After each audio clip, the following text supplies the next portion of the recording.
Hi, I'm Nicole Hall with the Beaverhead Maze and Pumpkin Patch in Dillon, Montana. And I'm talking to you about our event that we have going on this weekend, which is the Maze of Brews. And it's our third year holding this event. And it runs from 4 to 10 p.m. on Saturday, where you go and find 12 plus kegs of beer that are hidden in the maze. And we have our own little brew fest, I guess, out here. And for those of you that don't like beer, we also have chicks here with a full bar. For all of you that are 21 and over, come join us and have some fun.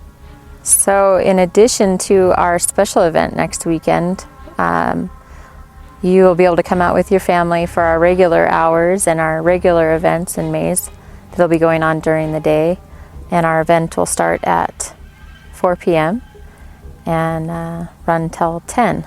So our theme, we have a different theme every year, and this year's theme is near and dear to my heart, I guess. We are remembering 9/11, as it is the 20-year anniversary of that this year. So our corn is cut into the shape of the old New York City skyline with the Twin Towers.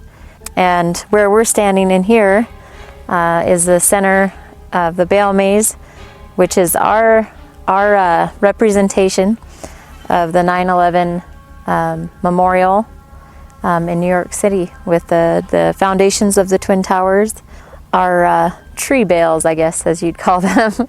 So that's our theme this year, and each one of our stations where you can stamp your maze passport has information about the day, of the events of that day, and just kind of different things from that particular event. I guess for those of you that have been out before, we do have quite a few games.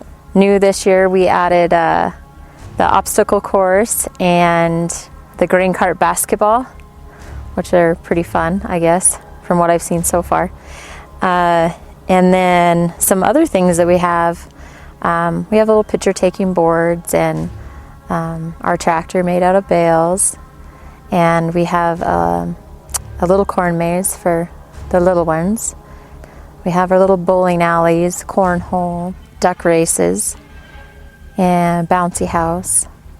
So our haunted maze that we do on the evenings of the 30th and the 31st, those are our nighttime mazes, and on those evenings, and I guess get scared if you're into that.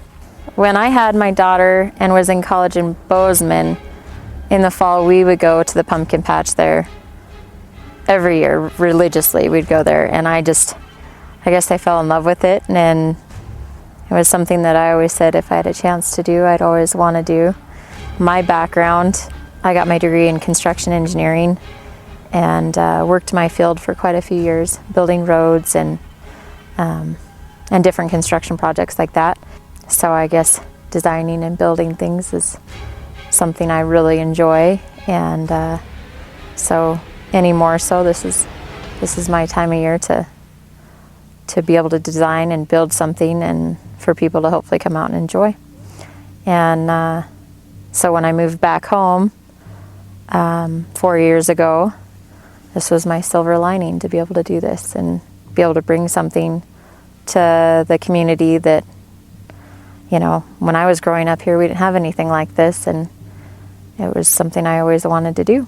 So I think people enjoy it, and I think it adds to the community, and it's something that I think has been needed, I guess, for the families here and the kids to go do.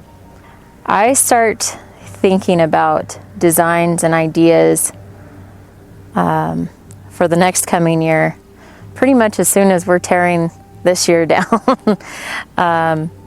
And so I start kind of thinking about it and putting together some ideas and things to add, kind of throughout the year.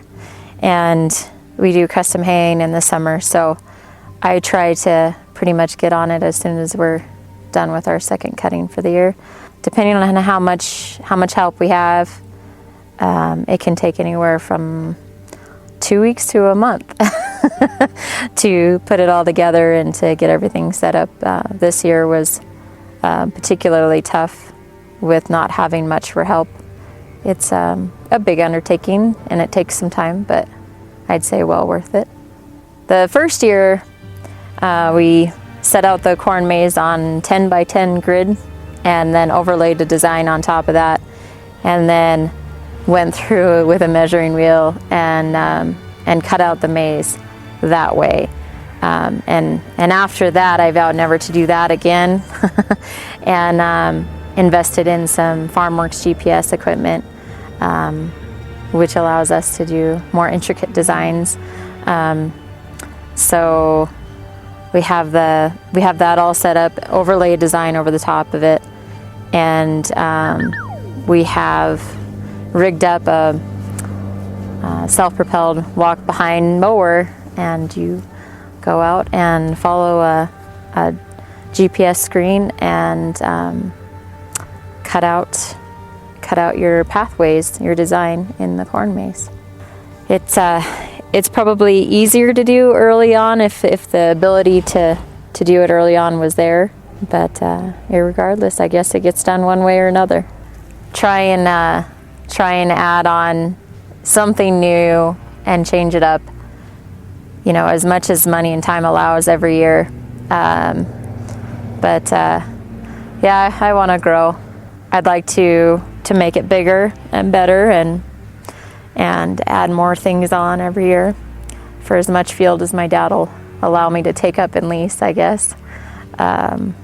So they're a pretty intricate part of making this whole thing happen.